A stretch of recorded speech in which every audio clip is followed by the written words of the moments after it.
Hi folks, John Dunn here, RPG freelancer, publisher behind Melia. I'm up here today with Mikey. What is up, John? It is a glorious evening, kind of evening. How you doing? I'm doing well. How about you, Mikey? Good. What are we talking about today? I thought we would talk about some wastelands. Well, I mean, sounds kind of dark.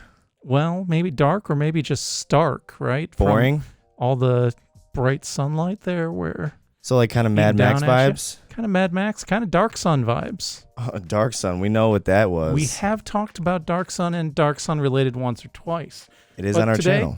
We're going to talk about Wastes of Chaos. This is brand new from Kobold Press. Richard Green, Tim Hitchcock, and Sarah Madsen are credited as the lead designers. Green and Madsen worked on the Book of Ebon Tides. Do you remember us talking about that one? I do remember that one. Yeah, with the face stuff. And Tim Hitchcock has done a lot of other stuff, but I don't think anything that we've actually talked about. This just came out this week when we're recording it, so... Nice.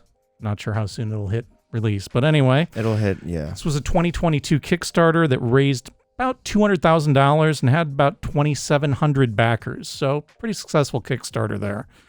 And one thing that really surprised me about this, it is Kobold Press, but it is not a book that's specifically directed at Midgard.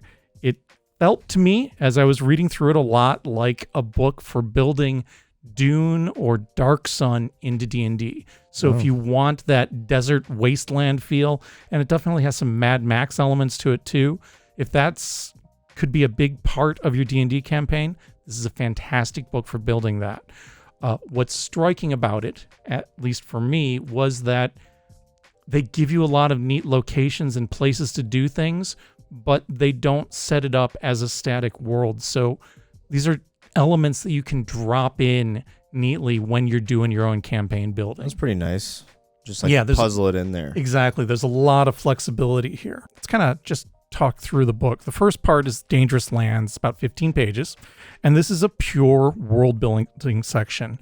So it poses the questions and offers suggestions for how you might want to answer them about things like, why are there these wastelands? Are these the borderlands of your civilization where bad things happened? Was there some kind of magical apocalypse, or did demons come in, or was there just a horrific battle that destroyed the whole region? And then as you're doing this, it talks about, so what's the consequences in these wastes for the things that live there, for the people who travel through it, and also for magic, because it might not work as well, or it might work very differently. Maybe it could be like a high radiation area, exactly, too, or something like that. Yeah, or magical radiation for whatever that means. That'd be pretty cool. Maybe the Fae can come through here more easily, or demons. You know, the border between this world and the other might be thinner. Yeah. So it presents a number of different types of wastes in this section. Like I mentioned, the destroyed battlegrounds, or the post-magical apocalypse region. The next chunk is Heroes of the Borderlands, about 18 pages. It introduces some new races, some new subclasses, and a couple of backgrounds. The races are the Automaton, so basically like a robot golem-y type guy. Okay. A Dust Goblin, so these goblins that live in the wastelands. A Dragonborn that lives in the wastelands, or an Orc that lives in the wastelands. For subclasses, we've got subclasses for the Barbarian, the Path of the Demon, the Druid, the Circle of Dust. So, you know, Druids are normally nature-focused. Yep. So in a wasteland, a little less for a Druid to do unless they're focused on that waste. Yeah, or dust, you know, just there you absolute dust. The Doombringer subclass for fighters, the Way of Chaos for monks, the Wasteland Rover for rangers. For rogues, you have the Chaos Cultist and the Band Priest. So, you know, this is a kind of a rogue who's sort of pretending that they're a priest. Oh, nice. Yeah. And then the demonic tutored warlock subclass. And then you get backgrounds of Chaos Child and Wasteland Reaver. Next chapter after that is called People, Tribes, and Cults. And they give you a whole lot of different groups that you might use to populate your wastelands. And they present stat blocks for some of the key figures within those groups. You've got the Chaos Reavers, which are definitely post-apocalyptic Mad Max types, down to the fact that one of the guys is wearing a breastplate that looks like a fender or something, I think. Yeah. What? Yeah. What? The Cult of the Black Goat, which felt very much like Cthulhu cultists. Okay, yeah. Okay, there you go, Carlos. Spot on there. Carlos.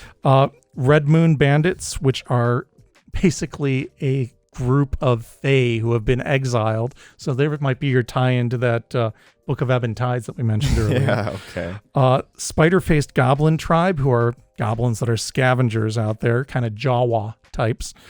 And then there's a section of Wasteland Wanderers that present a couple of really kind of crazy mages instead of, mad scientists. Oh, great. You've got mad wizards. That's not a good combination. The next 34 pages is called Places of Chaos. There's 10 locations presented here. Each of those locations has a nicely detailed map and some adventure hooks, and some of those tie in really well to the organizations that were mentioned in the previous chapter.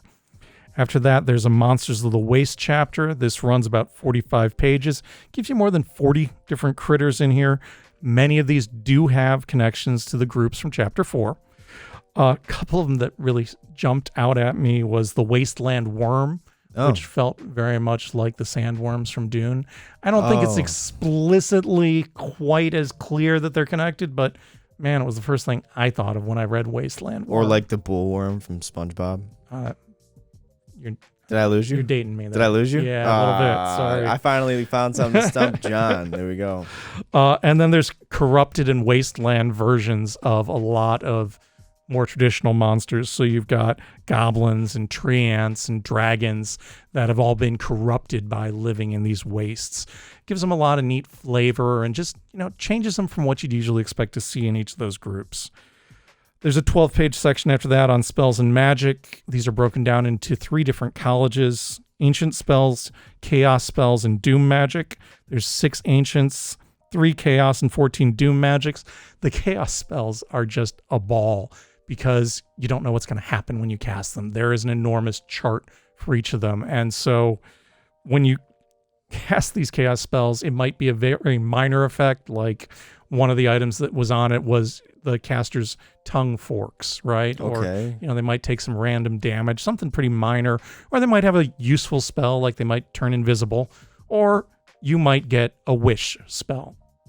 A wish spell? Yeah, a wish spell is usually the most powerful spell in normal D&D, where you just say, I want this to happen, and it happens. So this is a second level spell that you have a very small chance of manifesting as a much more powerful spell. I would like to see the wish spell in the next D&D movie. Well, that would completely change the course of the film, but I think it would be pretty awesome. Yeah. Might get bad reviews if I'm the director. I don't know. We'll see. But yeah, so the variation you could have with these different chaos spells in action could be a whole lot of fun at your table and could make for a very unpredictable game if you let your players have them. But even if an NPC has it, it could be endlessly entertaining. After that, there's about 30 pages of gear and ancient treasures.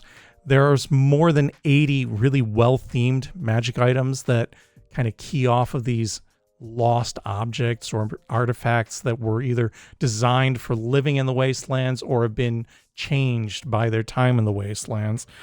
And then there's some technological items in there too, kind of alien technologies, which kind of felt like a shout out to Expedition to the Barriers Peaks. Do you remember when we talked about that? Kind of it rings a bell. D&D with the Crass spaceship where they had lasers and stuff like that. Okay, yeah. Yeah, it kind of got that feel from the Vril technology items that were there.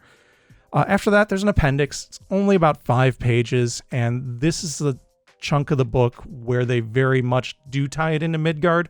Like I said, most of this is very much a do-it-yourself thing, but for this section of the book, it talks about different regions of Midgard, which is Kobold Press's campaign world. We've talked about the Southlands. That was a supplement for that. And in this section, they really do go through different parts of Midgard and say, hey, this area could be a wasteland, and you might want to use some of this material when you're presenting that. Great book, brand new, hardcover, some really fun art throughout. There's also a adventure book called Tales from the Wastes that ties right into this. We've got them both on the shelf up here at Immortals. This is about 200 pages, $50. either stop in, take a look, or hit us up at immortalsinc.com. Well said, John. It's about a week old. Come check it out for yourself. Thanks for watching it, guys. Good gaming, folks.